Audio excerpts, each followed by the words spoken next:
Welcome to Through the Bible in a Year with Pastor John. We invite you to join us at 1 Oakleigh Avenue in North Providence, Rhode Island.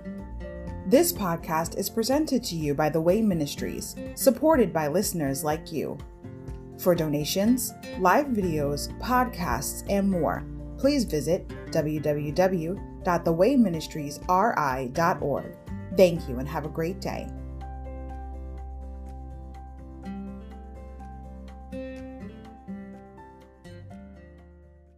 Hi everybody, welcome to Through the Bible in a Year with Pastor John. So glad you could join me today to get a portion of God's Word.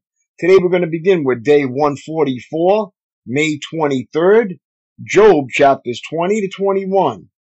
Zophar and Job, second debate. Overview. Zophar, who specializes in easy answers to difficult questions, now makes his last public appearance. His comments concern the wicked, 20 verse 5, but are aimed straight at Job. The wicked will be cut off. Sin and riches will devour him. Those he oppressed shall see his defeat, and the fury of God's wrath shall strike him down.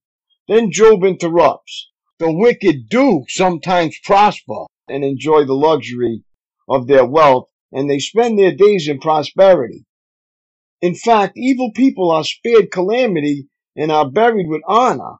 Job concludes, how can your empty cliches comfort me? All your explanations are lies. 21:34. Chapter 20. Righteous indignation. Verses 1 to 3.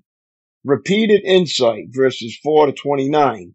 Zophar's insistence. Chapter 21. Understandable impatience. Verses 1 to 6. Undeniable injustice. Verses 7 to 13. Job's innocence. Insight. Wounded pride. Job 23. Zophar's pride is offended. Chapter 20 verse 3. At Job's previous comment. Chapter 19 verses 28 to 29. According to Paul, love is patient, kind, joyful, over truth, always enduring, hopeful, and faithful. It is not jealous, boastful, proud, rude, demanding, irritable, or glad about injustice. 1 Corinthians 13:4-7. How well do Zophar and his friends exhibit the characteristics of love? Job chapter 20. Zophar's second response to Job. Then Zophar, the Nemathite, replied, I must reply because I am greatly disturbed. I have had to endure your insults, but now my spirit prompts me to reply. Don't you realize that from the beginning of time, ever since people were first placed on the earth, the triumph of the wicked has been short-lived, and the joy of the godless has been only temporary? Though the pride of the godless reaches to the heavens, and their heads touch the clouds, yet they will vanish forever, thrown away like their own dung. Those who knew them will ask, where are they? They will fade like a dream and not be found. They will vanish like a vision in the night. Those who once saw them will see them no more. Their families will never see them again. Their children will beg from the poor, for they must give back their stolen riches. Though they are young, their bones will lie in dust. They enjoyed the sweet taste of wickedness, letting it melt under their tongue. They savored it, holding it long in their mouths. But suddenly the food in their bellies turned sour, the poisonous venom in their stomach. They will vomit the wealth they swallowed. God won't let them keep it down. They will suck the poison of cobras. The viper will kill them.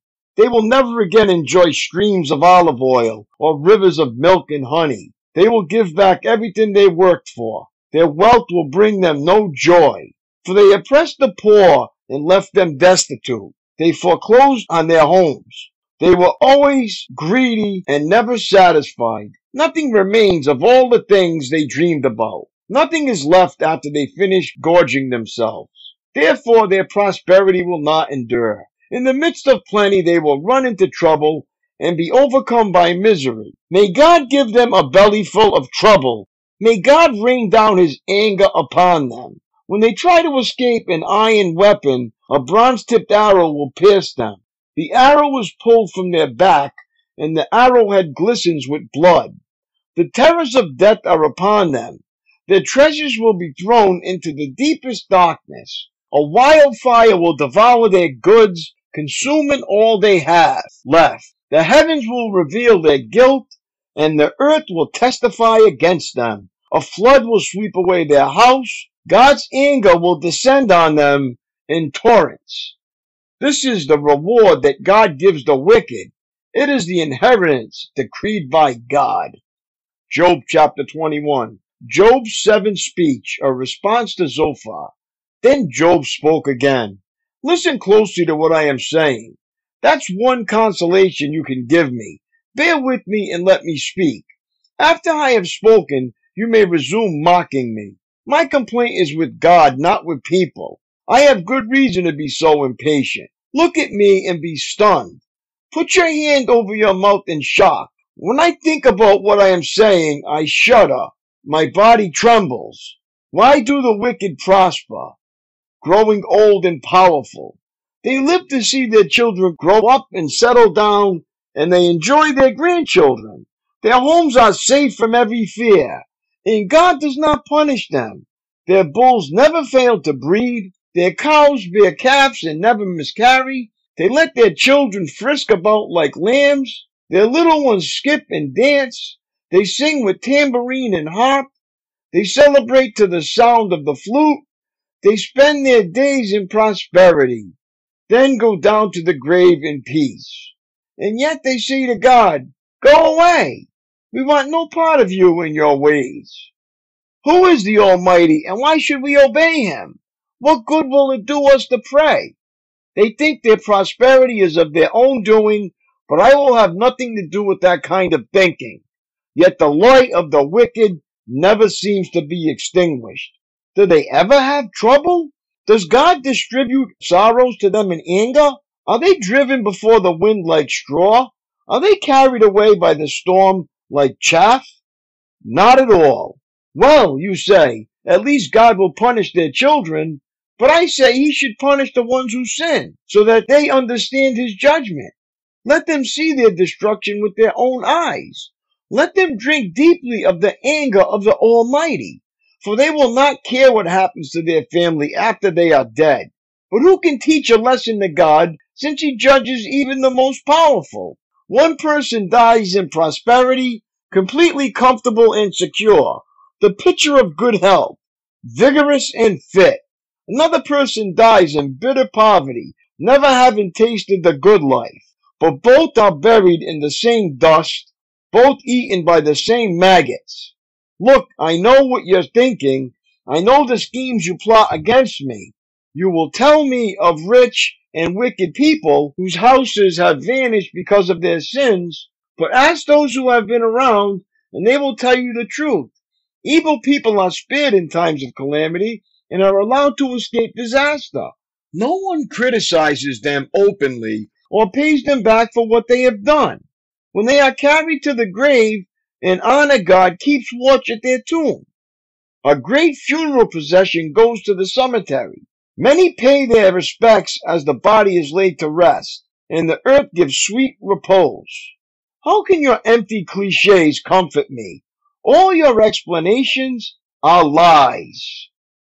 My daily walk. How can you explain the seeming inequities in the world today? The wicked generally go unpunished, and the swindler prospers, while the honest man goes bankrupt. Isn't God concerned about such things? If you have pondered thoughts like this, you're not alone. Centuries ago, Job asked the same penetrating question about the prosperity of the wicked. He looked around him and saw distorted business ethics, perverted justice, unpunished criminals, and unjust suffering. Everywhere he looked, there was cause for pessimism until he looked up, and suddenly everything snapped into sharp focus. The God of eternity works out his plan from the perspective of eternity. In the end, all accounts will be settled justly. But for now, God calls upon the righteous to trust him, leave vengeance in his hands, and walk by faith. Pick an unfair situation from daily life and look at it from God's perspective. What do you see? how will you respond? Do not pray that the poor be fed unless you are willing to provide the bread. That is so awesome. That's all for today, my friends. It was great reading along with you. Have a great day and God bless. And I will see you tomorrow. Lord willing. Peace.